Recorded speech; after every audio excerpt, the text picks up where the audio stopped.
Good evening. This is Thursday, October 12th, 26 days until the 2006 midterm elections. Just get me a effing faith-based thing. 8 words attributed to Karl Rove by author and former special assistant to the president, David Quo. They could, by themselves, very well decide those midterms. Our fifth story in the countdown, part 2 of our look inside Mr. Quo's extraordinary new book, Tempting Faith, written from his earlier vantage point as the number 2 man in Bush's Office of Faith-Based Initiatives. And though it's a very large tip, the Rove quote is just the tip of the proverbial iceberg. As we reported last night, Mr. Quo is making several explosive claims, among them that behind their backs the nation's top evangelical Christians were regarded with routine mockery and contempt by White House staffers, called nuts and ridiculous. We also told you that Quo writes that the faith-based office was so starved for support from the Oval Office that it was forced to transform itself into a political arm of Republican campaign efforts. David Quo is himself a self-described conservative Christian.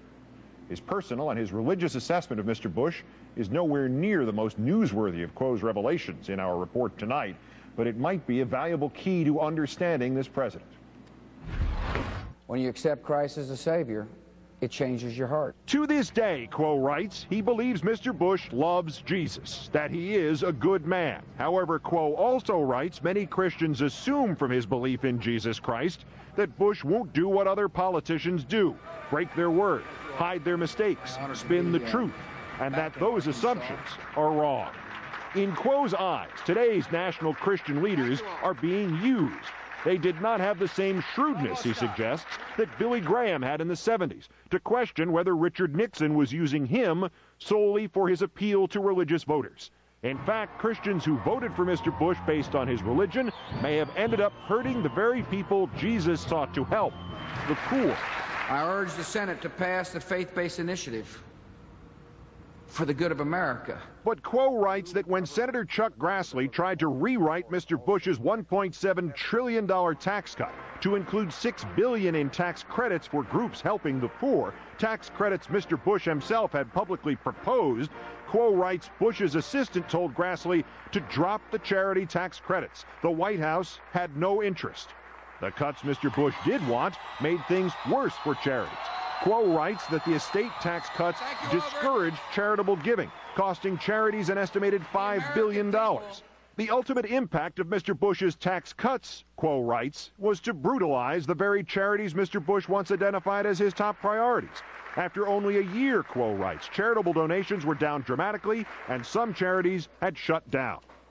Quo also writes that the White House was more concerned with the appearance of doing something. He says the faith-based office wasn't even set up during the 2001 transition after the end of the Clinton administration. It was not set up until Mr. Bush took office, and Karl Rove gave a transition volunteer less than 1 week to roll out the entire faith-based initiative. The volunteer asked Rove how he should do that without a staff, without an office, without even a plan. According to Quo, quote, Rove looked at him, took a deep breath, and said, I don't know, just get me a effing faith-based thing. Got it? Unquote. After that, it was easier to push faith-based legislation rather than faith-based funding because legislation was a cheaper way to show the president was supposedly doing something. Bush assistant Margaret Spellings, now the Secretary of Education, asked Quo for legislation and said she didn't care what kind. Any kind of faith bill would do, he writes. When the office got a substantive bill backed by every senator from Santorum to Clinton, the only holdup was a green light from Josh Bolten or Andy Card. They did not get the green light. What kind of bill did get such a support? Quo writes the White House liked the issue of religious hiring, not because it was a real issue affecting real charities, but because it was divisive, and that made good politics. Tempting Faith also suggests that this Bush White House would use anything for politics. Anything. I really believe that the pagans and the abortionists and the feminists and the gays and the lesbians, all of them who tried to secularize America, I point the finger in their face and say, you helped this happen. After those comments, Quo asked whether Karl Rove still wanted to let Jerry Falwell attend the national service.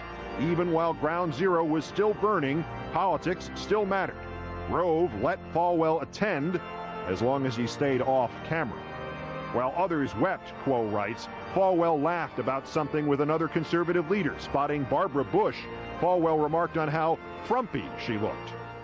Even choosing the new faith-based director, Jim Toohey, was an issue of politics. Rove put out the word that for Toohey to get the job, he had to get as many cardinals as he could to vouch for him. He did, and he got the job. Quo freely admits that he, too, is no stranger to the politics of conservative compassion. He writes he spent much of the 90s lobbying for it. But at the time, he says the top Republican donors had no interest in fighting poverty.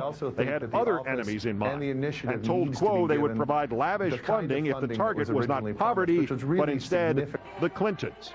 And Quo would know about this. By the early 90s, he was already a conservative insider, part of Jack Kemp's think tank, Empower America. To help bring about the 1994 Republican Revolution, Quo writes that he and his team taught more than 600 candidates how to run for office by blaming President Clinton for the nation's sad state of affairs at the time.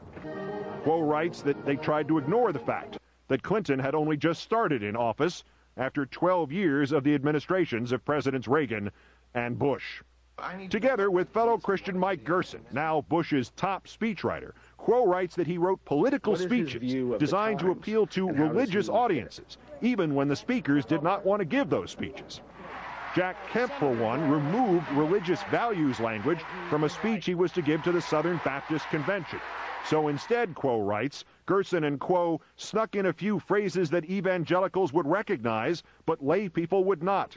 Quo writes that it was a code that would continue to be used in speeches over the years by politicians including John Ashcroft, Ralph Reed, Bob Dole, and George W. Bush.